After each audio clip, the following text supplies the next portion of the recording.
Hello दोस्तों, नमस्कार। कैसे हैं आप सभी लोग? सभी को राधे राधे। क्या हाल चाल है आप सभी साथियों के, प्यारे साथियों? और कैसे हैं आप सभी लोग? क्या मेरी आवाज़ आप सभी तक आ रही है? सभी को नमस्कार और सभी को राधे राधे। कैसे हैं आप सभी लोग, प्यारे साथियों? जल्दी से एक बार फटाफट आइए और जल्दी से मुझे बताएंगे क्या मेरी आवाज़ आप लोगों तक आ रही है, और फिर करेंगे अपने सेशन की शुरुआत। सभी लोग, सभी को राधे राधे। क्या हाल चाल है आप सभी साथियों के, प्यारे साथियों? और कैसे हैं आप सभी लोग? क्या मेरी आवाज़ आप सभी तक आ चलिए भाई, मुकेश जी नमस्कार, राधे राधे। सभी को राधे राधे भाई, सभी को नमस्कार। जल्दी से फटाफट आ जाइए और फिर करेंगे हम लोग अपने सेशन की धमाकेदार यहाँ पे शुरुआत। बस मैं जल्दी से शेयर कर दूं सेशन, है ना, सभी लोगों के पास। आप लोग भी सेशन को शेयर कर दो ताकि भाई सभी लोग जल्दी से फटाफट आ जाए। सुबोध कुमार नमस्कार भाई। रितेश नमस्कार भाई। आरोही राठौर, प्रणाम आरोही जी। रितेश नमस्कार। चलिए, तो सभी साथियों को नमस्कार, सभी साथियों को राधे राधे। मेरे प्यारे साथियों, जैसा कि आप सभी लोग जानते हैं कि बिहार मध्य निषेध की सिपाही भर्ती परीक्षा आई है, और इसकी जो डेट है ना कि परीक्षा कब होगी, याद रखिएगा, मैं आपको बता दे रहा हूं। इसकी परीक्षा आपकी फरवरी में होना प्रस्तावित है, कि फरवरी में इसकी परीक्षा हो सकती, याद रखिएगा। तो आप लोग बिल्कुल भी अभी ये मत करिए कि सर तैयारी हम बाद में कर लेंगे, तो मामला गड़बड़ हो जाएगा, ठीक है। चलिए, तो सेशन को शेयर भी कर दीजिएगा भाई। आज थोड़ा सा जाम में फंस गया था, इसीलिए 4 मिनट लेट हुआ हूं, है ना। लेकिन बच्चे लगातार कॉल करने लगते हैं, गुरुजी क्या हुआ, आज क्लास नहीं होगी क्या? तो मैंने आप लोगों से क्या कहा भाई, तब तो तबीयत खराब थी इसलिए नहीं ले पाता था, लेकिन अब आपकी क्लास रेगुलर होगी, पर डे होगी, रोज होगी, है ना। चलिए, और मेरे प्यारे साथियों, मैंने आज क्या किया है, जितने भी आपके प्रीवियस ईयर के क्वेश्चन है ना, वो सारे के सारे मैंने यहां पे रख दिए हैं। तो एक बार आप अपनी तैयारी भी चेक कर लोगे। क्यों भाई? एक बार अपनी आप क्या चेक कर लोगे, तैयारी भी चेक कर लोगे कि आपने कितना पढ़ा हुआ है। बात समझ में आ रही है कि नहीं आ रही है? चलिए, तो सभी लोग फटाफट आ जाइए और सेशन को शेयर कर दीजिएगा भाई, बस इतना आपसे निवेदन है, सेशन को शेयर कर दीजिएगा। सूरज राधे राधे भाई। अजीत कुमार राधे राधे। चलिए भाई, गुड मॉर्निंग, गुड मॉर्निंग, नमस्कार, राधे राधे। शुरू करें सेशन को। चलो, सभी लोग आ चुके हैं, बहुत बढ़िया भाई, बहुत बढ़िया। आइए मेरे प्यारे साथियों, सेशन को हम लोग शुरू करते हैं यहां पे। और आज का जो सेशन है, याद रखिएगा, आपका मध्य निषेध के लिए पढ़ा रहा हूं बिल्कुल। कुल पद आपके कितने हैं? 4128 पद है। कुल पद कितने हैं? 4128 पद है। और ये तीसरी क्लास है आप लोगों की, ठीक है। चलिए, आइए आज के पहले क्वेश्चन पे। आज का पहला क्वेश्चन आपके सामने ये रहा, और देखिए आज का पहला क्वेश्चन आपके सामने किसमें पूछा गया है? बिहार पुलिस प्रोविशन कांस्टेबल यानी मध्य निषेध में 27/2/2022 में पूछा गया था, ठीक है। 27 फरवरी को हुआ था, तो मैंने क्या कहा कि आपका पेपर फरवरी में होना प्रस्तावित रहेगा। तो ये एग्जाम में पूछा गया क्वेश्चन है, ठीक है। अब सारे के सारे क्वेश्चन एग्जाम में पूछे हुए ही कराऊंगा, और एक्सपेक्टेड क्वेश्चन आपको कराऊंगा। सुदर्शन पासवान राधे राधे भाई। रविकांत राधे राधे। साजन जडेजा जय हिंद भाई, जय हिंद। आइए, तो पहला क्वेश्चन क्या कह रहा है कि बेकिंग सोडा है, सोडियम सोडियम हाइपोक्लोराइड है, कार्बोनेट है, हाइड्रा ऑक्साइड है, या फिर बाइकार्बोनेट है। बेकिंग सोडा क्या है भाई? क्वेश्चन आपसे पूछा गया है कि बेकिंग सोडा यहां पर क्या है। आंसर बताओगे यहां पर क्या हो जाएगा? बहुत बढ़िया भाई, बताइए। एक एक प्रश्न को याद रखिएगा, पीडीएफ आपके पास रहेगी ताकि आप प्रश्नों को याद रहें। तो आप कहेंगे सर बेकिंग सोडा क्या है? तो मेरे प्यारे साथियों, जो आपका बेकिंग सोडा है वो सोडियम बाइकार्बोनेट है। क्या है भाई? याद रखिएगा, सोडियम बाइकार्बोनेट है। वैसे तो साइंस का क्वेश्चन मैं करा रहा हूं, लेकिन साइंस के क्वेश्चन आपके प्रेम सर भी शाम को करा रहे हैं, ठीक है। शाम को 7 बजे से 8 बजे के बीच में आपके आदरणीय प्रेम सर भी साइंस के क्वेश्चन कराते हैं, तो आप वहां भी साइंस के क्वेश्चन कर सकते हैं, ठीक है। तो इसका रासायनिक सूत्र बताएंगे मेरे भाई। अगर मैं बात करूं कि इसका रासायनिक सूत्र क्या होगा, रासायनिक सूत्र, इसका रासायनिक सूत्र क्या होगा, तब आप क्या कहेंगे? आप कहेंगे मेरे भाई कि सर इसका रासायनिक सूत्र होता है Na, याद रखिएगा, इसका रासायनिक सूत्र होता है NaHCO3। क्या होता है?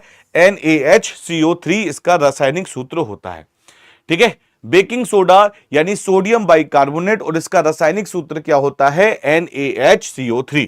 इसको आप लोग याद रखिएगा अच्छी तरीके से। और यह प्रश्न आपके पूछा गया था एग्जाम में, देखो एग्जाम में पूछा गया प्रश्न है, तो मैं आपसे करा रहा हूं यहां पे, ठीक है। अगले क्वेश्चन पे आइए भाई। अगला क्वेश्चन आपके सामने ये रहा, क्वेश्चन नंबर सेकंड। क्या कह रहा है? 2011 की जनगणना के अनुसार भारत में साक्षरता दर लगभग है।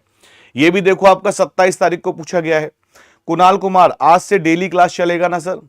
क्लास तो डेली ही चल रही है भाई, क्लास तो आपकी रोज चल रही है सुबह 8 बजे। क्लास का जो टाइम है वो सुबह 8 बजे का है, वो डेली का है, ठीक है, वो रोज चलेगी। बस आप लोग सेशन को शेयर कर दीजिएगा भाई। कितनी है तो बात करेंगे 65%, 85%, 78% या फिर आपका 73%।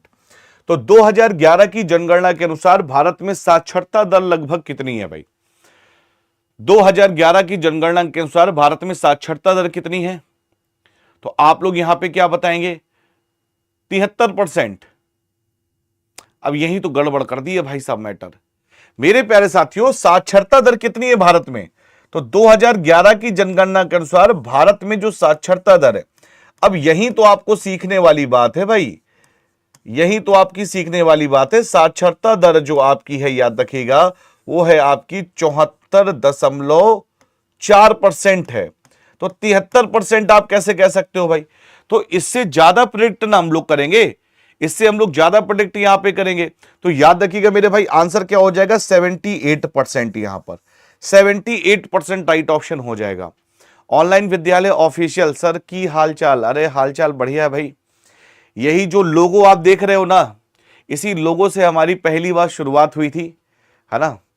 और आदरणीय मयंक सर ने हमें पहली बार ऑनलाइन प्लेटफॉर्म पर लेकर आए थे। ये मैं उनका जीवन भर आभारी रहूंगा। और इसी लोगों के साथ मैंने अपने जीवन की शुरुआत की थी पढ़ाने की ऑनलाइन में। चलिए, हेलो सर, बढ़िया हालचाल है सर, बढ़िया हालचाल है, ठीक है। तो याद रखिएगा कि 2011 की जनगणना के अनुसार भारत में जो साक्षरता दर है वो कितनी थी मेरे भाई? तो याद रखिएगा वो थी आपकी 74.4% थी। लेकिन यहां पे ऑप्शन के अकॉर्डिंग आप जब टिक लगाओगे तो याद रखिएगा अच्छी तरीके से, आप सभी लोग 78% को यहां पर टिक लगाएंगे, ठीक है। 78% यहां पर टिक लगाएंगे। बात समझ में आ गई? चलिए अगले क्वेश्चन क्या है भाई? अगला क्वेश्चन, क्वेश्चन नंबर 3, क्रिया बल एवं प्रतिक्रिया बल हमेशा लगते हैं।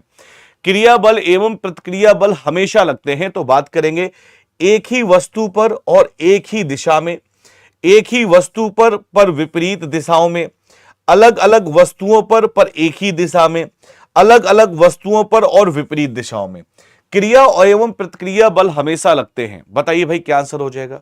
रिया पांडे, राधे राधे। ऑनलाइन विद्यालय official, love you sir, love you sir. बताओ भाई, क्रिया एवं प्रतिक्रिया बल हमेशा लगते हैं। और सेशन को शेयर करिएगा भाई सारे लोग, सभी लोगों से निवेदन है कि आप सभी लोग सेशन को शेयर जरूर कर दीजिएगा प्यारे साथियों। बताइए मेरे प्यारे साथियों क्या आंसर यहां पे हो जाएगा? फटाफट आंसर बताएंगे यहां पर क्या हो जाएगा। तो आप क्या कहेंगे यहां पे कि सर क्रिया और प्रतिक्रिया बल की बात अगर हम लोग यहां पे करते हैं तो मेरे प्यारे साथियों क्रिया बल, तो क्रिया बल और प्रतिक्रिया बल हमेशा लगते हैं। तो अलग अलग वस्तुओं पर, याद रखिएगा किस पे? तो मेरे प्यारे साथियों अलग अलग वस्तुओं पर और विपरीत दिशा में, अलग अलग वस्तुओं में और विपरीत दिशा में हमेशा आपकी क्रिया और प्रतिक्रिया बल लगते हैं। मेरे भाई किसी क्लास में, शायद पहली क्लास थी, तो मैंने उसमें आपको आंसर सी बता दिया था, तो उसको करेक्ट कर लीजिएगा, ठीक है, उसको करेक्ट कर लीजिएगा कि क्रिया एवं प्रतिक्रिया बल हमेशा लगते हैं। तो याद रखिएगा अलग अलग वस्तुओं में और आपके विपरीत दिशाओं में, ठीक है, अलग अलग वस्तुओं में और आपके विपरीत दिशाओं में क्रिया और प्रतिक्रिया बल लगते हैं। पहली क्लास में मैंने इसका आंसर सी बताया था, लेकिन सी आंसर इसका नहीं होगा, सॉरी फॉर दैट। इसका आंसर आपके सामने डी हो जाएगा, ठीक है, याद रखिएगा। अगले क्वेश्चन पे आइए, क्वेश्चन नंबर 4। चौथा क्वेश्चन आप लोगों से कह रहा है कि निम्नलिखित में से किसका बीज प्रोटीन एवं वसा तेल का प्रचुर स्रोत है? गेहूं का, सोयाबीन का, अरंड का और यहां पे सरसों का। निम्नलिखित में से किसका बीज प्रोटीन, वसा एवं तेल का प्रचुर स्रोत है? बताइए भाई क्या आंसर हो जाएगा? रिहांत यादव, हेलो रिहांत भाई, हेलो। टारगेट सभी को मिल रहे हैं भाई? मजा आ रहा है टारगेट पढ़ने में कि नहीं? बताओ, एकदम बढ़िया साफ सुथरा टारगेट आपको मिल रहा है। अनुपमा जी आपको टारगेट मिल रहे हैं, पीडीएफ टारगेट वाली? हाँ, बस उसको कंप्लीट करते रहना भाई, छोटा छोटा टारगेट दे रहा हूं इसीलिए। तो निम्नलिखित में से याद रखिएगा, रवि सिंह नमस्कार भाई, निम्नलिखित में से किसका बीज प्रोटीन एवं वसा के तेल का प्रचुर स्रोत है? तो आप सभी लोग जानते हैं अच्छी तरीके से कि मेरे प्यारे साथियों सोयाबीन का। किसका? यहां पे सोयाबीन का। तो निम्नलिखित में से किसका बीज प्रोटीन एवं वसा तेल का प्रचुर स्रोत है? तो मेरे भाई याद रखिएगा आपके सोयाबीन का है। किसका? यहां पे सोयाबीन का है। क्लियर है भाई? इस चीज को आप लोग याद रखिएगा। रवि सिंह प्रणाम भाई, प्रणाम प्रणाम, खुश रहिए भाई, खुश रहिए, प्रणाम। ठीक है, कहां पर सर जी? अनुपमा जी व्हाट्सएप पे आप मुझे मैसेज कीजिएगा, मैं आपको ऐड कर दूंगा। ठीक है, चलिए मेरे भाई अगले क्वेश्चन पे आइए, क्वेश्चन नंबर 5। पांचवा क्वेश्चन आप लोगों से कह रहा है यहां पे कि एक कंपनी जो एक से अधिक देशों में उत्पादन का स्वामित्व रखती है या नियंत्रण करती हैं, क्या यह कहलाती हैं? क्या कह रहा है मेरे भाई? कह रहा है कि एक कंपनी जो एक से अधिक देशों में उत्पादन का स्वामित्व रखती है या नियंत्रण रखती है, तो यह कंपनी क्या कहलाती है? तो इस कंपनी को क्या कहा जाता है? यह क्वेश्चन आपसे पूछा गया है। तो इस कंपनी को क्या कहते हैं भाई? बताइए, आंसर क्या हो जाएगा भाई? इस कंपनी को क्या कहा जाता है? बताइए मेरे प्यारे साथियों, क्या आंसर हो जाएगा? न्यू बैच स्टार्ट हो गया ड्राइवर का भाई। तो मेरे भाई याद रखिएगा अच्छी तरीके से, इसका राइट ऑप्शन आपके सामने क्या हो जाएगा? एक तो कह रहा है क्षेत्रीय कंपनी, एक कह रहा है राष्ट्रीय कंपनी, एक कह रहा है बहुराष्ट्रीय कंपनी और दूसरा कह रहा है क्षेत्रीय आर्थिक निगम। तो याद रखिएगा, एक कंपनी जो एक से अधिक देशों में उत्पादन का स्वामित्व रखती है या नियंत्रण रखती है, उनको क्या कहा जाता है? उनको बहुराष्ट्रीय कंपनी कहा जाता है। क्या कहा जाता है उनको? तो मेरे प्यारे साथियों, उनको बहुराष्ट्रीय कंपनी कहा जाता है। तो आंसर आपके सामने क्या हो जाएगा? बहुराष्ट्रीय कंपनी यहां पर हो जाएगा कि एक कंपनी जो एक से अधिक देशों में उत्पादन का स्वामित्व रखती हैं या नियंत्रण करती हैं, उसे क्या कहते हैं? उसे बहुराष्ट्रीय कंपनी यहां पर कहा जाता है। मेरे भाई इसको याद रखिएगा। ठीक है, क्वेश्चन नंबर 6 पर आइए। छठा क्वेश्चन कह रहा है कि देशों के बीच विकास की तुलना करने हेतु उपयोगी मामक है। प्रति व्यक्ति आय का है, कुल आय का है, सकल घरेलू उत्पाद का, या फिर पूंजी निर्माण का है। देखिए भाई, एग्जाम में क्वेश्चन पूछा गया है। ठीक है, एग्जाम में पूछे हुए क्वेश्चन और मेरे प्यारे साथियों याद रखिएगा एक्सपेक्टेड क्वेश्चन, दोनों ही प्रश्न मैं आपको यहां पे कराऊंगा कि देशों के बीच विकास की तुलना करने हेतु उपयोगी मापक कौन सा है। मतलब अगर आपको दो देशों के बीच तुलना करनी है, तो कह रहा है जो उपयोगी मापक है वो इसका क्या हो जाएगा? वो इसका क्या हो जाएगा? रिया पांडे बहुत बढ़िया, अनुपमा कुमारी, हकीम, कीर्ति अरोड़ा, सुबोध ड्राइवर, अन्नपूर्णा बहुत बढ़िया, बहुत बढ़िया, सोनू निगम ए आंसर बता रहे हैं। यार सेशन को शेयर कर दीजिए जिन लोगों ने नहीं किया है। सूरज कुमार ए, अतुल दुबे ए, बिल्कुल बिल्कुल मेरे प्यारे साथियों, प्रति व्यक्ति आय याद रखिएगा, प्रति व्यक्ति आय यहां पे करेक्ट ऑप्शन आपके सामने हो जाएगा कि देशों के बीच विकास की तुलना करने हेतु उपयोगी मापक है। तो याद रखिएगा इसे क्या कहेंगे हम लोग? इसे प्रति व्यक्ति आय यहां पर कहेंगे। क्या कहेंगे भाई? इसे प्रति व्यक्ति आय हम लोग यहां पर कहते हैं। क्लियर है? बहुत बढ़िया भाई, बहुत बढ़िया, लाजवाब। क्वेश्चन नंबर 7 पर आइए। निम्नांकित में से कौन सी नदी मुहाना यानी एस्चुरी बनाती है? तो बात करेंगे गंगा, गोदावरी, कृष्णा और आपकी नर्मदा।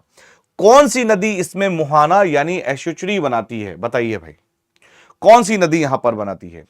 मनीष कुमार, राम राम भाई, मनीष राम राम। बताइए भाई क्या आंसर यहां पे हो जाएगा? कौन सी नदी यहां पर बनाती है भाई? बताइए आंसर यहां पे क्या होगा भाई? बहुत बढ़िया,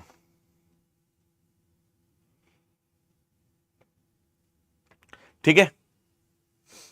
तो आप क्या कहेंगे? कौन सी नदी मुहाना यानी एस्चुरी बनाती है? तो याद रखिएगा इनमें से कौन सी नदी बनाती है? तो मेरे भाई गोदावरी बनाती है। कहां बनाती है मेरे भाई? तो याद रखिएगा गोदावरी। इनमें से जो गोदावरी नदी है ये आपका एस्चुरी यानी आपका मुहावना यहां पर बनाती है। ठीक है, याद रखिएगा। सॉरी, गोदावरी नहीं होगा मेरे भाई, Narmada, sorry sorry sorry, Narmada. इनमें जो आपकी नर्मदा नदी है ये आपका मुहावना बनाती है, इस चीज को याद रखिएगा। ठीक है, कौन सी? आपकी नर्मदा मेरे भाई। क्लियर है? याद रखिएगा। ठीक है, और ये जो मुहाना है कहां पर स्थित है? ये जो आपका मुहाना है ये कहां पर स्थित है? तो याद रखिएगा ये आपकी खंबात, खंबात की खाड़ी पर स्थित है। खंबात की खाड़ी पर, खंबात की खाड़ी पर स्थित है। ठीक है, याद रखिएगा ये आपकी खंबात की खाड़ी पर स्थित है। तो निम्न में कौन सी नदी मुहाना यानी एस्चुरी बनाती है? तो याद रखिएगा आप यहां पे कहेंगे नर्मदा नदी है। नर्मदा यहां पे क्या करती है भाई? याद रखिएगा आपका मुहाना या एस्चुरी बनाती है। और ये कहां पे स्थित है? तो याद रखिएगा ये आपकी खंबात की गाड़ी पर स्थित है। ठीक है, और मेरे भाई इसका उद्गम कहां होता है? तो याद रखिएगा नर्मदा नदी का उद्गम नर्मदा नदी का उद्गम होता है अमरकंटक से। कहां से होता है? अमरकंटक से। विंध्याचल के निकट अमरकंटक से नर्मदा नदी का क्या होता है? उद्गम होता है। इसको आप लोग याद रखिएगा भाई। क्लियर है? क्वेश्चन नंबर 8वें पर आइए। भारत के संप्रभु कौन है ना? कह रहा है कि who is the sovereign of India? प्रधानमंत्री, राष्ट्रपति, भारत के लोग और मंत्रिपरिषद। भारत के संप्रभु कौन है भाई साहब? भारत के संप्रभु कौन है? बताइए मेरे भाई, आंसर क्या हो जाएगा? और आप देखिएगा कि 80% लड़के इस प्रश्न का आंसर गलत बताएंगे। 80% छात्र छात्राएं इस क्वेश्चन का आंसर गलत बताएंगे। मद्य निषेध की क्लास 6 अक्टूबर से शुरू हो रही है। मेरी क्लास 6 अक्टूबर से होगी। ठीक है, 6 अक्टूबर 11 बजे पहली क्लास मेरी मद्य निषेध की इतिहास की होगी। मैं इतिहास पढ़ाऊंगा आप लोगों को। तो बैच परचेज कर लीजिएगा, 329 का है, 3 महीने के लिए। लास्ट में बता दूंगा। देखिए भाई कितने लोग आंसर बता रहे हैं। कोई कह रहा है बी, सुदर्शन पासवान कह रहे हैं बी आंसर होगा। मोहम्मद अली कह रहे हैं सर सी आंसर। अन्नपूर्णा जी कह रही है सी आंसर। आरोही राठौड़ सी आंसर कह रही हैं। अरे वाह, इसका मतलब मैं कह रहा हूं 80% लड़के गलत बताएंगे। यहां तो 80% लड़के सही आंसर बता रहे हैं। तो आंसर यहां पे क्या हो जाएगा? तो मेरे प्यारे साथियों याद रखिएगा कि भारत के संप्रभु कौन है? तो भारत के लोग हैं। भारत के संप्रभु कौन है? तो मेरे भाई याद रखिएगा भारत के लोग। कौन है भाई? भारत के लोग। प्रस्तावना में क्या कहा गया? भारत के लोग कहा गया है कि नहीं? तो भारत के, देखिए ये क्वेश्चन पूछा गया है पेपर में, ऐसे नहीं कह रहा कि पेपर, ये प्रश्न पेपर में आया है। तो पेपर वाले क्वेश्चन भी आपको करा रहा हूं और एक्सपेक्टेड क्वेश्चन भी आपको करा रहा हूं। क्लियर है? याद रखिएगा। अगले क्वेश्चन पे, ये क्वेश्चन नंबर 9। ये देखिए भाई साहब, 1 नंबर का फ्री फालतू का क्वेश्चन आया था। बिहार दिवस कब मनाया जाता है? 1 नंबर का फालतू का प्रश्न आया था ये वाला, 1 नंबर का। मैं आपसे रियलिटी बता रहा हूं भाई। मद्य निषेध का एग्जाम निकालना चुटकियों का खेल है, चुटकियों का। अगर आप मेरे अकॉर्डिंग चलोगे तो चुटकियों में निकलवा दूंगा रिटेन एग्जाम। फिजिकल की आपको गारंटी लेनी पड़ेगी कि फिजिकल आपको कैसे सही करना है। आज से ही दौड़ना शुरू कर दो। सुबह उठ के 2 किलोमीटर से शुरुआत करो। पहले 2 किलोमीटर दौड़ो, पहले 1 फिर 2, ऐसे करके बढ़ाते रहो, है ना। गोला फेंक, भाला फेंक, ये और जो लंबी कूद है, ऊंची कूद है, उसमें अपना परफेक्ट रखो। रिटेन तो मैं आपका करवा दूंगा भाई। तो बिहार दिवस कब मनाते हैं? 1 नंबर। ये देखो फ्री का आ गया फ्री का नंबर। अब बताओ इसमें कौन सी मेहनत है? कोई मेहनत नहीं है। 1 नंबर फ्री का मिल गया, सभी को 1 नंबर फ्री का मिल गया कि बिहार दिवस 22 मार्च को बनाते हैं। क्वेश्चन नंबर 10 पे आइए भाई साहब। 10वां क्वेश्चन यहां पे कह रहा है कि तृतीयक क्षेत्र में सम्मिलित गतिविधि नहीं है। व्यापार, यातायात, संदेश वाहन और पशुपालन। बताइए तृतीयक क्षेत्र में सम्मिलित गतिविधि यहां पर नहीं है, कौन सी नहीं है भाई? बताइए मेरे प्यारे साथियों, क्या आंसर यहां पे हो जाएगा? देखो मैं कुछ क्षेत्र के नाम लिख देता हूं मेरे भाई। प्राथमिक क्षेत्र, प्राथमिक क्षेत्र। देखो साफ सुथरा पीडीएफ में लिख रहा हूं और ये पीडीएफ रोज मैं आपको दे रहा हूं भाई। टारगेट पीडीएफ भी दे रहा हूं आपको और क्लास पीडीएफ भी दे रहा हूं। ठीक है, दोनों पीडीएफ दे रहा हूं। तो प्राथमिक क्षेत्र में आपका क्या क्या आता है? तो यहीं पे लिख लेते हैं मेरे भाई। प्राथमिक क्षेत्र में आपका आता है कृषि। भाई प्राथमिक क्षेत्र में आपका क्या आता है? प्राथमिक क्षेत्र में आपका कृषि आता है। और क्या आता है मेरे भाई? वानिकी। वानिकी प्राथमिक क्षेत्र में आता है। मछली पकड़ना, याद रखिएगा, मछली पकड़ना। मछली पकड़ना आपका किस में आता है? तो प्राथमिक क्षेत्र में आता है मेरे भाई। ठीक है, और साथ ही साथ में आपका आता है खनन। ठीक है, ये कई बार आप लोगों से पूछे गए, ये प्राथमिक क्षेत्र में आता है। बात करेंगे द्वितीय क्षेत्र में। द्वितीय क्षेत्र में क्या क्या आता है? तो 3-4 पॉइंट याद रखो, ज्यादा याद करने की आवश्यकता नहीं है मेरे भाई। जैसे आप याद रखेंगे विद्युत उपकरण निर्माण, आप यहां पे क्या कहेंगे? विद्युत उपकरण निर्माण हो गया। एक आपके सामने क्या हो गया मेरे भाई? तो याद रखिएगा विद्युत उपकरण निर्माण यहां पर हो गया। ठीक है, खाद्य निर्माण यहां पर हो गया। क्या हो गया? खाद्य निर्माण यहां पर हो गया। विद्युत उपकरण निर्माण यहां पर हो गया। खाद्य निर्माण यहां पर हो गया। कपड़ा उत्पादन मेरे भाई याद रखिएगा, कपड़ा उत्पादन। कपड़ा उत्पादन आपके सामने यहां पर हो जाएगा। ठीक है, कपड़ा उत्पादन आपके सामने हो जाएगा। हस्तशिल्प और उद्योग भी इसके तहत आते हैं, याद रखिएगा। हस्त शिल्प और उद्योग भी इसके तहत आते हैं। उद्योग, हस्तशिल्प और उद्योग भी इसके तहत आते हैं। अब तृतीय क्षेत्र की बात करेंगे तो परिवहन, संचार, बैंक सेवाएं। याद रखिए तृतीय क्षेत्र में क्या आएगा? परिवहन, व्यापार, बैंक, संचार, ये सारी चीजें आपके तृतीय क्षेत्र में आते हैं। अब यहां पे प्रश्न क्या पूछा है कि भाई कौन सा तृतीय क्षेत्र में शामिल नहीं है? तो मेरे प्यारे साथियों याद रखिएगा, आपका पशुपालन, आपका जो पशुपालन है ये तृतीय क्षेत्र में शामिल नहीं है भाई। आपका जो पशुपालन है ये तृतीय क्षेत्र में शामिल नहीं है। इस चीज को आप लोग याद रखिएगा मेरे भाई। क्लियर है? बहुत बढ़िया भाई। आइए अगले क्वेश्चन की तरफ। क्वेश्चन नंबर 11, 11वां क्वेश्चन आप लोगों के सामने क्या कह रहा है कि 100 साल पहले किस देश में नाजी पार्टी स्थापित हुई थी? तो फ्रांस में हुई, जर्मनी में हुई, इटली में हुई, रूस में हुई। 100 साल पहले किस देश में नाजी पार्टी की स्थापित हुई थी? देखो मैं कह रहा हूं कि आज से पहले जो हुआ उसको गोली मारो, है ना। जो बच्चे बिल्कुल फ्रेशर हैं, बिल्कुल फ्रेश तैयारी कर रहे हैं, वो पिछला मत सोचो। वो पिछला मत सोचो कि मेरे साथ क्या हो चुका है, क्या नहीं हो चुका है, वो पिछला मत सोचो। आप ये सोचो कि आज से मैंने पढ़ाई शुरू की है, गुरुजी आज से पढ़ा रहे हैं, आज की सारी पीडीएफ मैं अपने पास रखूंगा और हर पीडीएफ का रिवीजन करूंगा। तो देखिएगा आप कि महीने 1.5 महीने में आपका कॉन्फिडेंस बहुत अच्छे लेवल पे पहुंच जाएगा।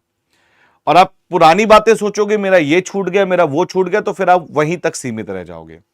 तो 100 साल पहले किस देश में नाजी पार्टी स्थापित हुई थी? तो मेरे भाई याद रखिएगा, आपकी जर्मनी में, जर्मनी में स्थापित हुई थी भाई, जर्मनी में। याद रखिएगा 100 साल पहले किस देश में नाजी पार्टी स्थापित हुई थी? तो मेरे भाई याद रखिएगा, आपकी जर्मनी में स्थापित हुई थी। किस में हुई थी भाई? तो याद रखिएगा आपकी जर्मनी में। क्वेश्चन नंबर 12वां पर आइए, क्या कह रहा है भाई? 12 क्वेश्चन, भारत में सर्वाधिक क्षेत्र में फैले हुए वन है? उग्र पर्णपाती वन है, उष्णकटिबंधीय सदाबहार वन है, पर्वतीय वन है, या फिर आपका मैंग्रोव वन है? भारत में सर्वाधिक क्षेत्र में फैले हुए वन है। भारत में सर्वाधिक क्षेत्र में फैले हुए वन कौन से हैं? भारत में सर्वाधिक क्षेत्र में फैले हुए वन कौन से? तो याद रखिएगा यहां पे हम लोग कहेंगे ए ऑप्शन को, उष्ण कटिबंधीय, ये थोड़ा सा ऑप्शन गलत लिख गया है यहां पे, तो यह गया उष्ण कटिबंधीय पर्णपाती वन। ठीक है, उष्ण कटिबंधीय पर्णपाती वन।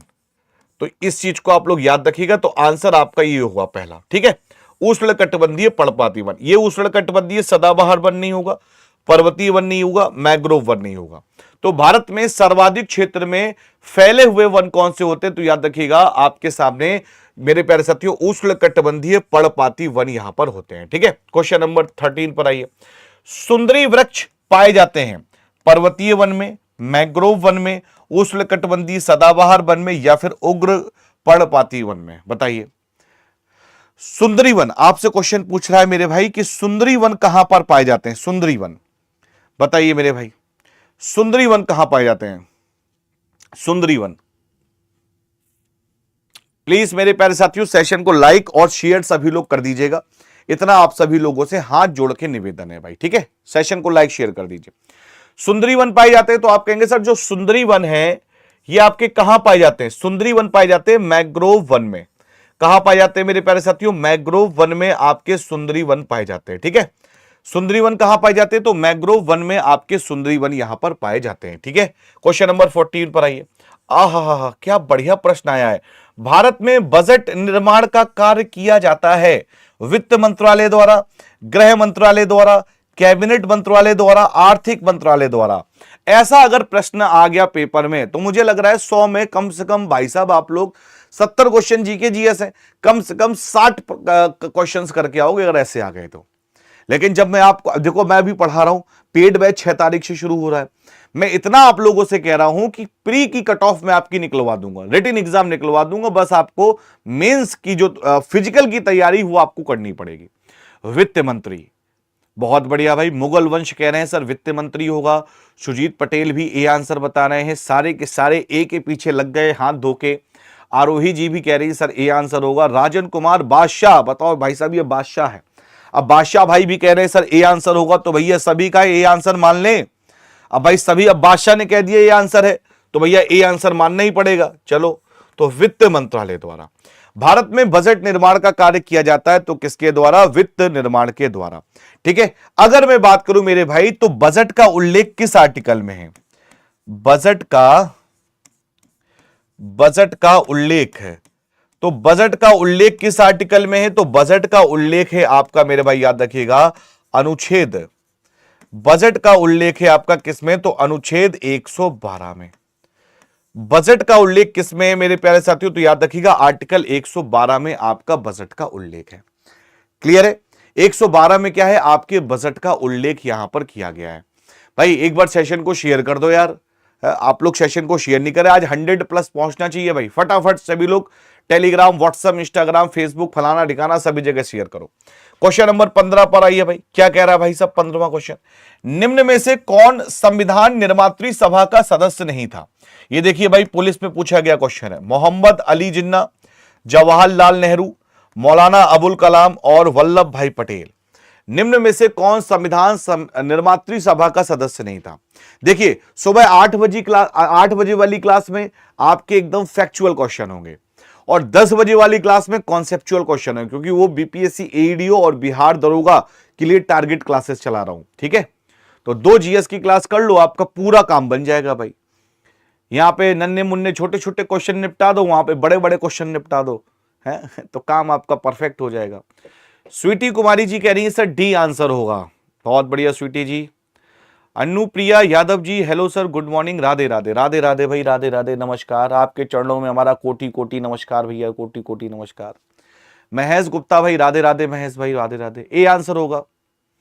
संविधान निर्मात्री सभा का सदस्य नहीं था, तो मेरे प्यारे साथियों, मोहम्मद अली जिन्ना, जवाहरलाल नेहरू, मौलाना अबुल कलाम और वल्लभ भाई पटेल। आंसर बताओ मेरे भाई, इस प्रश्न का यहां पर क्या हो जाएगा? फटाफट जल्दी से। तो आप सभी लोग जानते हैं अच्छी तरीके से कि मेरे प्यारे साथियों, राइट ऑप्शन आपके सामने क्या हो जाएगा? मोहम्मद अली जिन्ना। मोहम्मद अली जिन्ना आपके संविधान निर्मात्री सभा के सदस्य नहीं थे भाई। क्लियर है भाई? सेशन को शेयर कर दो यार, आप लोग सेशन को शेयर नहीं कर रहे भाई, फटाफट एक बार सेशन को शेयर करो। मोहम्मद अली जिन्ना। ठीक है, क्वेश्चन नंबर 16 में क्या कह रहा है भाई? एक परितंत्र में सभी हरे पौधे एवं नील हरित शैवाल जिनमें प्रकाश संश्लेषण की क्षमता होती है, उन्हें क्या कहते हैं? ठीक है, ये ऊपर की तरफ थोड़ा लिख गया भाई। उत्पादक कहते हैं, प्राथमिक उपभोक्ता कहते हैं, विघटनकारी कहते हैं, और या फिर द्वितीय उपभोक्ता कहते हैं। एक परितंत्र में सभी हरे पौधे एवं नील हरित शैवाल जिनमें प्रकाश संश्लेषण की क्षमता होती है, उन्हें क्या कहा जाता है? उन्हें क्या कहा जाता है मेरे भाई? आंसर बताओ यहां पर क्या हो जाएगा? तो उन्हें क्या कहते हैं? तो आप सभी लोग जानते हैं कि सर उन्हें कहते हैं उत्पादक। क्या कहते हैं भाई? उन्हें उत्पादक कहते हैं। क्या कहते हैं मेरे मित्र? उन्हें उत्पादक यहां पर कहते हैं। ठीक है, क्या कहते हैं मेरे प्यारे साथियों? उन्हें उत्पादक कहा जाता है, उत्पादक। क्लियर है? क्वेश्चन नंबर 18 पर आइए। 18वां क्वेश्चन कह रहा है कि जापान एक विकसित धनवान देश बना मानव संसाधनों में निवेश द्वारा, प्राकृतिक संसाधनों के उपयोग द्वारा, कृषि गतिविधियों के विकास द्वारा, आधुनिक तकनीकी के आयात द्वारा। जापान एक विकसित धनवान देश बना, कैसे बना भाई? जापान एक विकसित धनवान देश बना है, कैसे बना है भाई? बताइए। मानव संसाधनों में निवेश द्वारा बना है, प्राकृतिक संसाधनों के उपयोग द्वारा बना है, कृषि गतिविधियों के विकास द्वारा बना है, या फिर आधुनिक तकनीकी के आयात द्वारा बना है? अब देखो, यहां पे सभी लोग गड़बड़ करेंगे मामला, मैं जानता हूं सभी गड़बड़ करेंगे, और 100% लड़के गड़बड़ करेंगे, 100%, और 100% गलत आंसर आ रहा है। सुनो, कह रहा है कि जापान एक विकसित धनवान देश बना है, तो कैसे बना है? कि मानव संसाधनों में निवेश द्वारा।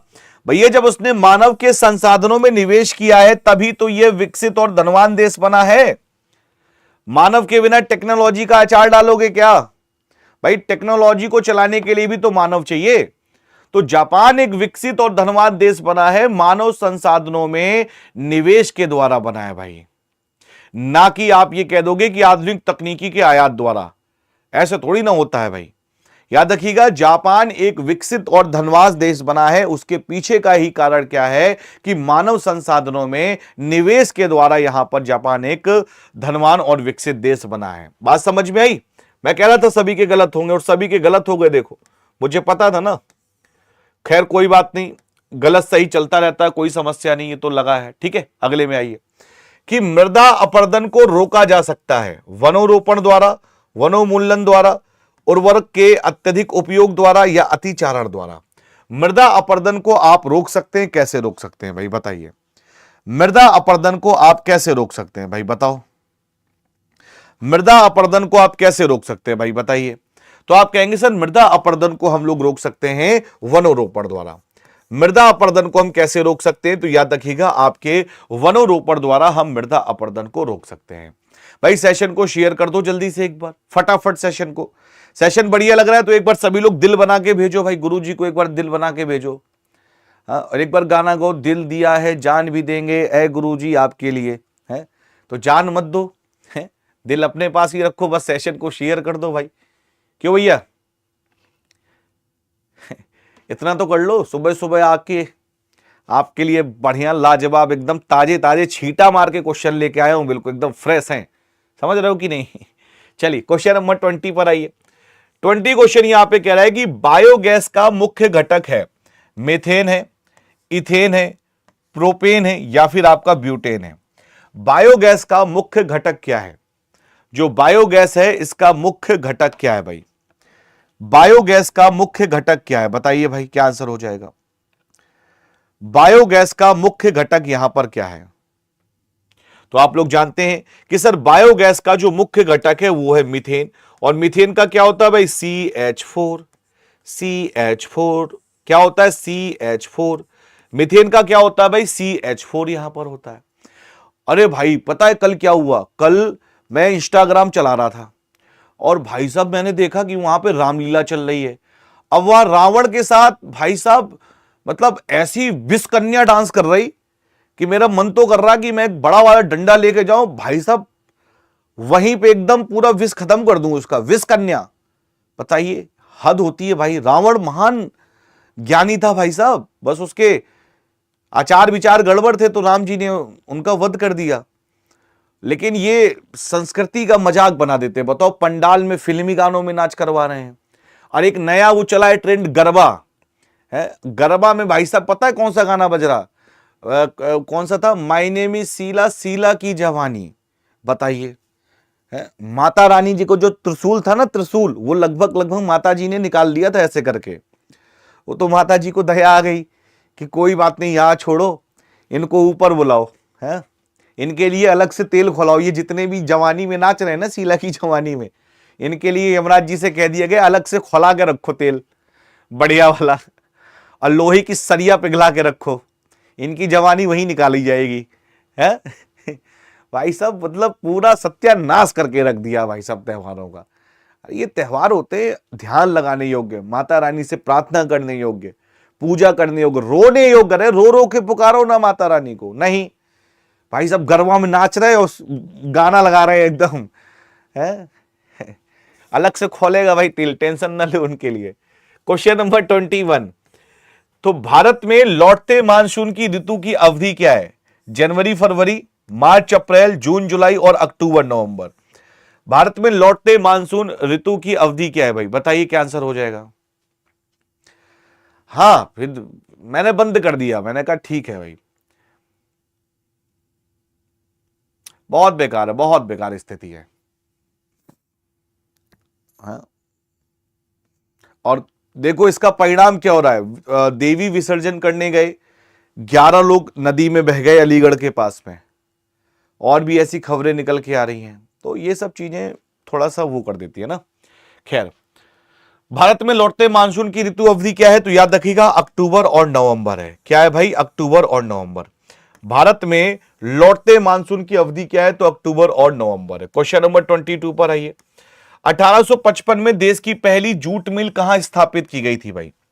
1855 में देश की पहली जूट मिल कहां पर स्थापित की गई थी? आंसर बताओ यहां पर क्या हो जाएगा? तो आप यहां पे क्या कह देंगे? सर 1855 में देश की पहली जो जूट मिल थी वो कहां स्थापित की गई थी? तो मेरे भाई कोलकाता, कलकत्ता में स्थापित की गई थी। कहां पे? कलकत्ता में। क्वेश्चन नंबर 23 पर आइए। कर्नाटक में होने वाली ग्रीष्म ऋतु वर्षा को क्या कहते हैं? आम्र वर्षा, चाय वर्षा, मावट वर्षा, काल वैसाखी। कर्नाटक में होने वाली ग्रीष्म ऋतु वर्षा को क्या कहा जाता है भाई?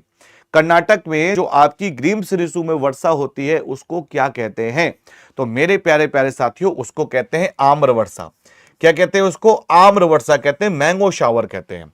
तो कर्नाटक में होने वाली ग्रीष्म ऋतु वर्षा को क्या कहा जाता है? तो उसको कहा जाता है आम्र वर्षा, यानी मैंगो शावर इसको कहा जाता है। क्वेश्चन नंबर 24 पर आइए कि सविनय अवज्ञा आंदोलन कब और किस यात्रा से शुरू हुआ? तो 1929 लाहौर, 1930 अहमदाबाद, 1930 दांडी और 1920 चंपारण। सविनय अवज्ञा आंदोलन कब और किस यात्रा से शुरू हुआ? यह क्वेश्चन आपसे पूछा गया है भाई। यह प्रश्न आपसे पूछा गया है कि सविनय अवज्ञा आंदोलन कब और किस यात्रा से शुरू हुआ। तो आप लोग जानते हैं दांडी मार्च यात्रा। तो भाई 12 मार्च, मेरे प्यारे साथियों याद रखिएगा, 12 मार्च 1930 में क्या हुई? तो आप कहेंगे सर दांडी मार्च यात्रा हुई। मेरे प्यारे प्यारे साथियों, दांडी मार्च यात्रा, ठीक है। और ये कब कंप्लीट हुई? तो आप कहेंगे सर 5 अप्रैल। भाई आप यही तो कहोगे सर ये कब कंप्लीट हुई? 5 अप्रैल 1930 को कंप्लीट हुई थी दांडी मार्च यात्रा।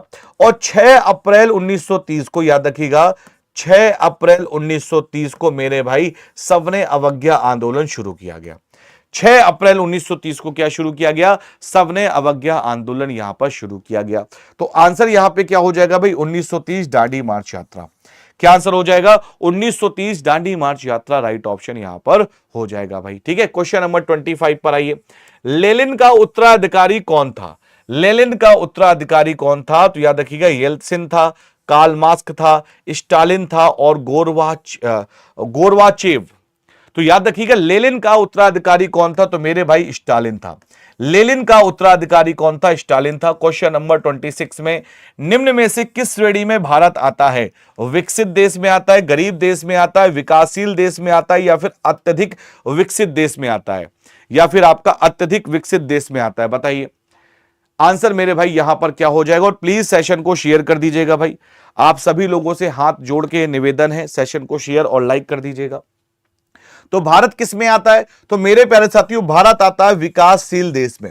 भारत किस में आता है मेरे प्यारे साथियों? तो आपके विकासशील देश में भारत आता है। किस में आता है? विकासशील देश में आपके भारत आता है, ठीक है। क्वेश्चन नंबर 27 पर आइए कि लिग्नाइट के प्रमुख भंडार नवेली में है जो स्थित है केरल, तमिलनाडु, कर्नाटक और आंध्र प्रदेश। जो आपका नवेली है मेरे भाई वो कहां स्थित है? जो आपका नवेली है वो कहां पर स्थित है? यह क्वेश्चन आपसे पूछा गया है। जो आपका नवेली है वो कहां पर स्थित है? यह क्वेश्चन आपसे पूछा गया है भाई। आंसर बताओ मेरे प्यारे साथियों यहां पर क्या हो जाएगा। जो आपका नवेली है ये कहां पर स्थित है? ये एक्सपेक्टेड क्वेश्चन है। मैंने आपसे कहा था ना कि आपको दोनों तरीके के क्वेश्चन में कराऊंगा। जो क्वेश्चन पूछे गए एग्जाम में वो भी कराऊंगा और जो क्वेश्चन एक्सपेक्टेड है वो भी क्वेश्चन कराऊंगा। बताइए भाई नवेली कहां स्थित है? तो मेरे प्यारे साथियों याद रखिएगा आपके तमिलनाडु में। कहां पर है? तमिलनाडु में। क्वेश्चन नंबर 28 पर आइए। निम्नलिखित में से कौन सी रेखा पाकिस्तान और अफगानिस्तान को अलग करती है? ए जल्दबाजी में गलत मत कर देना तुम लोग, जल्दबाजी में गलत मत कर देना। निम्नलिखित में से कौन सी रेखा पाकिस्तान और अफगानिस्तान को अलग करती है? हां पीडीएफ सुन लो सारे लोग, पीडीएफ सभी को सेव करके रखनी है। ध्यान रख लेना अच्छी तरीके से मेरी बात। कोई किताब नहीं खरीदनी, कोई मॉक टेस्ट नहीं लेना। जो मैं पढ़ा रहा हूं इसकी पीडीएफ सेव रखना। टेलीग्राम और व्हाट्सएप दोनों में भेज दूंगा मैं पीडीएफ, ठीक है। बढ़िया तरीके से संभाल के रख लेना, ये बहुत काम आएगी पीडीएफ भाई आपके लिए। क्या आंसर हो जाएगा? तो याद रखिएगा मेरे भाई रेड क्लिफ रेखा, मैकमोहन रेखा, डूरंड रेखा या फिर जिन्नाह रेखा। तो मेरे प्यारे साथियों याद रखिएगा डूरंड रेखा। क्या आंसर हो जाएगा यहां पे? डूरंड रेखा राइट ऑप्शन हो जाएगा। कि कौन सी रेखा पाकिस्तान और अफगानिस्तान को अलग करती है? तो डूरंड रेखा क्या करती है भाई? इसको अलग करती है, ठीक है भाई। क्वेश्चन नंबर 29 क्वेश्चन कह रहा है कि निम्नलिखित में से कौन सी नदी द्रोणी यानी ओडिशा में स्थित है? तो नर्मदा, कावेरी, महानदी और कृष्णा। निम्नलिखित में से कौन सी नदी द्रोणी यानी ओडिशा में स्थित है? आंसर बताओ यहां पर क्या हो जाएगा।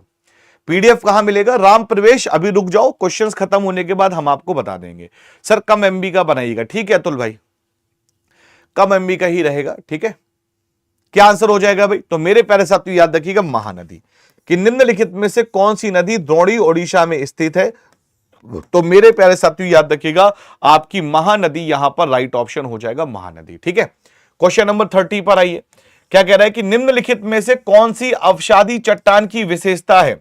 तो मेरे भाई याद रखिएगा शीली भवन, यानी इसको हम लोग कहेंगे क्या कि लिथिफिकेशन या फिर आपका पर्णन यहां पे, या फिर आपका संगठन, या फिर संरेखण। तो ये क्वेश्चन एसएससी में पूछा गया था भाई, तो याद रखिएगा अच्छी तरीके से। रानी राकेश, सर जी मेरी रानी जी बेवफा निकली। ए पढ़ ले भाई, रानी राकेश कह रहा सर जी मेरी रानी जी बेवफा निकली, पढ़ ले भाई। देखो अभी सम्मान दे रहा, रानी जी लिख रहा है, पढ़ाई कर ले भाई। कौन सी अवसादी चट्टान की विशेषता है? तो याद रखिएगा सीली भवन।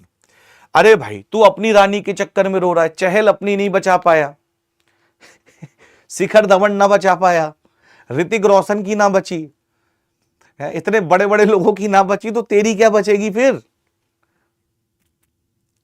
है रानी राकेश मेहनत कर खूब, है ना, बढ़िया वर्दी वर्दी प्राप्त कर, देश की सेवा कर और खूब ईश्वर का नाम जप कर, सब कुछ प्राप्त हो जाएगा।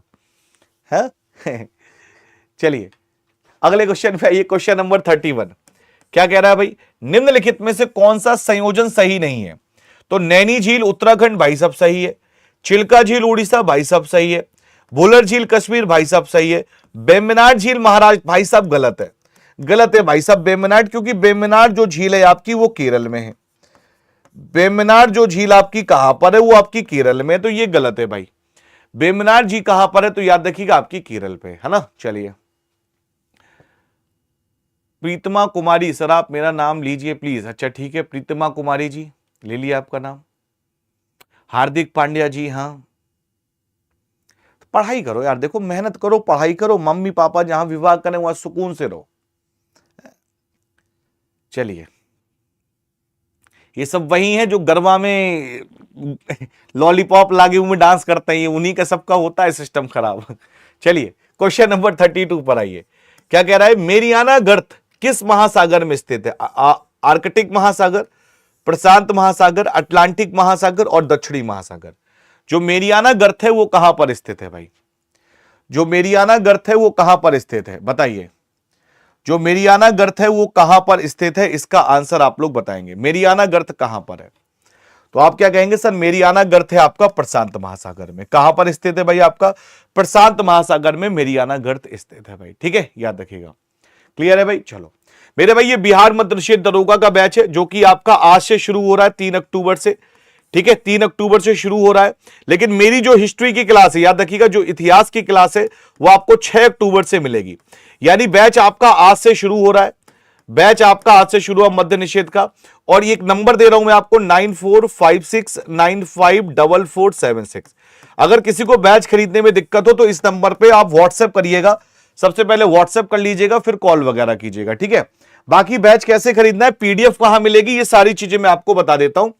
पीडीएफ वगैरह कहां मिलेगी, बैच कैसे लेना है, सारी चीजें बता देता हूं, है ना। और इसी नंबर पे आप मुझे मैसेज करोगे तो टारगेट, अब टारगेट का टेलीग्राम बना दिया है मैंने, उस पर जोड़ दूंगा सभी को। ठीक है, हाँ व्हाट्सएप पे लिमिटेशन हो जाती है, नंबर लड़के निकाल लेते हैं। ठीक है, देखो ये क्लास चल रही मेरी मध्य निषेध की। अरे वाह भाई कितने बच्चे लाइव है? अरे 87। अरे वाह भाई बहुत बढ़िया यार, बहुत बढ़िया। सुबह सुबह आप सब लोग जग भी गए, शाबाश। चलिए यहां पे अभी टेलीग्राम चैनल नहीं लगा हुआ है, यहां पे मध्य निषेध, बिहार पुलिस ड्राइवर बैच, सुपरपास लाइव, कार्यालय परिचारी, एईडीओ, मध्य निषेध का बैच यहां नहीं लगा हुआ है मेरे भाई। मैं बहुत जल्दी बैच यहां पे लगवा देता हूं। लेकिन आप देखिए अगर आपको मध्य निषेध का बैच नहीं दिख रहा है ना, तो एक काम कीजिए आप लोग, ये सुपरपास लाइव है ना, इस पे क्लिक कर लीजिएगा। ठीक है, इसमें मध्य निषेध का बैच मैं अभी डलवा दूंगा, इसमें अभी तुरंत मध्य निषेध का बैच डलवा दूंगा। सुपरपास लाइव में आप लोग क्लिक कर लीजिएगा। जैसे ही सुपरपास लाइव में क्लिक करोगे ना, तो यहां पे मेरे भाई सी ऑल प्लान पे चले आना। कुछ मैं सोच रहा सी ऑल प्लान पे जैसे ही जाओगे ना, ये 3 महीने का ले लेना, 3 महीने में आपका हो जाएगा तैयारी। ठीक है, 3 महीने में आपको क्या मिलेगा? 349 का। लेकिन अप्लाई कूपन कोड लगा के लाओगे बाहुबली, BAHUBALI। तो बाहुबली जैसे ही कूपन कोड लगाओगे तो आपको 329 रुपए का मिल जाएगा। 329 रुपए का बैच मिल जाएगा। और कोई दिक्कत समस्या है तो मैंने नंबर आपको दे रखा है, ठीक है। अगर कोई दिक्कत समस्या आपको बैच लेने में आ रही तो ये रहा नंबर, तो नंबर आपके सामने ये रहा, आप इस नंबर पे मुझे कर सकते हैं मैसेज, ठीक है। और पीडीएफ के लिए आप लोग टेलीग्राम चैनल ज्वाइन कर लीजिएगा, विवेक सर टेक्स्ट बुक, विवेक सर टेक्स्ट बुक, ये पीडीएफ के लिए टेलीग्राम चैनल ज्वाइन कर लीजिएगा, इसी में आपको पीडीएफ मिल जाएगी, ठीक है भाई। चलिए तो मिलते हैं आप सभी लोगों से कल की क्लास में। और कल तो आपकी मैराथन है भाई, कल आपकी मैराथन क्लास है सुबह 10 बजे से, ठीक है। कल 8 बजे क्लास नहीं होगी, कल सुबह 10 बजे मैराथन क्लास होगी। तो आप सभी लोग बने रहिए भाई, तैयारी करते रहिए। और टारगेट पीडीएफ, जो टारगेट पीडीएफ का मैंने आपके लिए बनाया है, उसके लिए भी आप सभी लोग मैसेज कर दीजिएगा, मैं जोड़ दूंगा सारे लोगों को, ठीक है। उसमें आपको सारी चीजें मिल जाएंगी, ठीक है। चलो भाई, चलिए तो आज के लिए इतना ही, मिलेंगे आप सभी लोगों से नेक्स्ट क्लास में, तब तक के लिए जय हिंद।